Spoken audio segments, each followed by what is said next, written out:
Hey everyone, and welcome to The Explainer. Today, we are diving deep into colonial foundations, covering the year 1607 to 1763.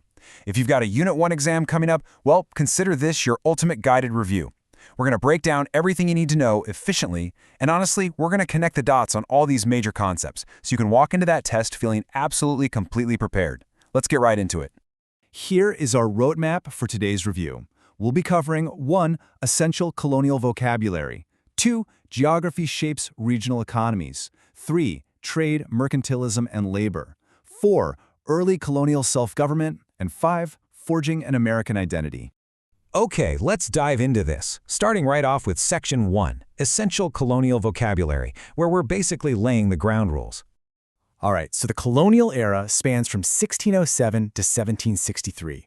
This timeline is super important because it stretches exactly from the very first English settlement all the way to the end of the French and Indian War. We also need to nail down our core definition of a colony. Put simply, it's a place where people come to settle, but the catch is it remains ruled by a mother country. And specifically for this review, we're focusing on the 13 colonies that were settled by Britain along the Atlantic coast, the ones that eventually became the United States. Grasping these basic definitions right off the bat is your crucial first step. Moving right along to Section 2, Geography Shapes Regional Economies. This is all about the physical foundation. Now listen up, because this brings up one of the most classic, high-frequency exam questions you will ever see, comparing and contrasting regional geographies.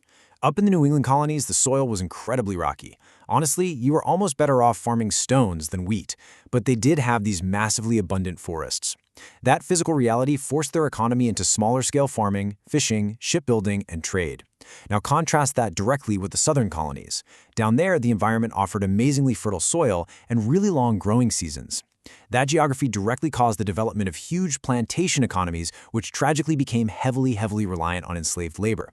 So geography is quite literally destiny here. Explicitly linking the physical environment to these distinct economic outcomes is a huge takeaway for your test.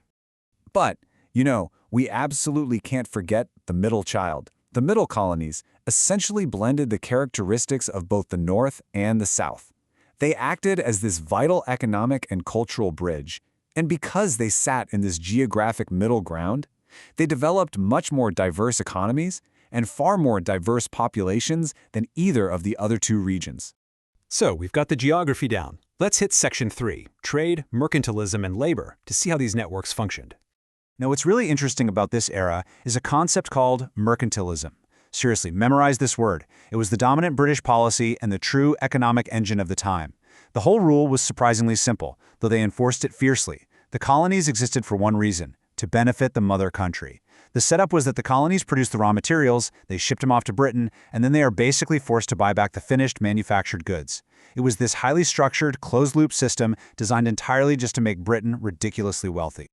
And to support that massive economic engine, particularly those labor-intensive southern plantations we just talked about, a horrific labor system was expanded. The transatlantic slave trade, which is often called the triangular trade on your exams, grew rapidly to meet these intense labor demands. While some early colonies did initially rely on indentured servants, a massive and deeply tragic shift happened over time.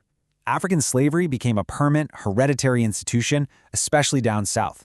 This didn't just fuel the agricultural economy, it fundamentally created deeply entrenched social hierarchies based entirely on racial and economic lines. And as we know, those hierarchies would have devastating long-term consequences for the entirety of American history. Let's turn to Section 4, Early Colonial Self-Government, and look at the political shift. Returning to our core vocabulary, we encounter another absolute must-know test concept: salutary neglect. Basically, this was Britain's whole hands-off policy. Because Britain was literally thousands of miles away across an ocean and mostly just cared about the mercantilist wealth rolling in, they essentially let the colonies govern themselves.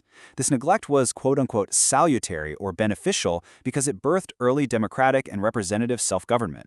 The colonists actually started managing their own affairs. They began electing their own representatives to handle local, day-to-day issues.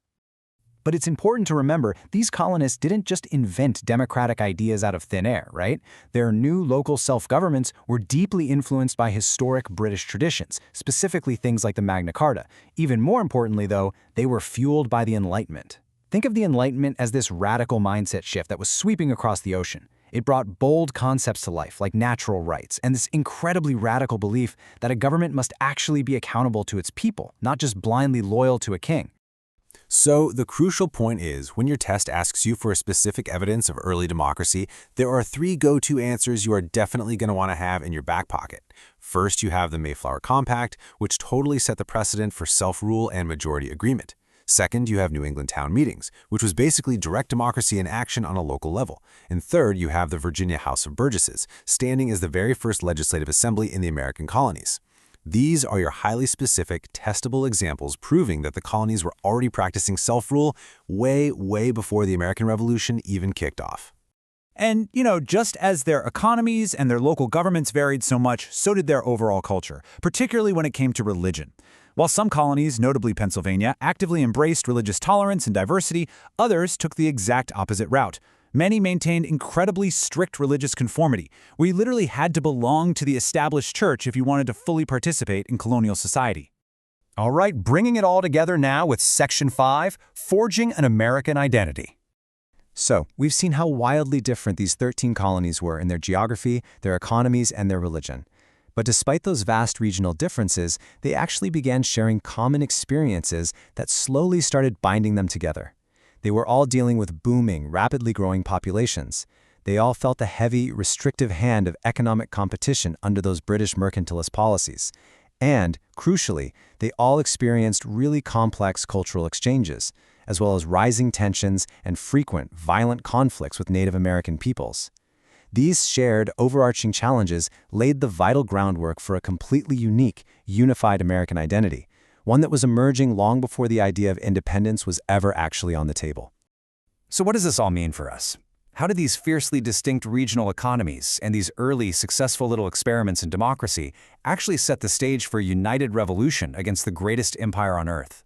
Think about how the unique geography, the heavily controlled trade, and that addictive early taste of self-government created an unstoppable momentum.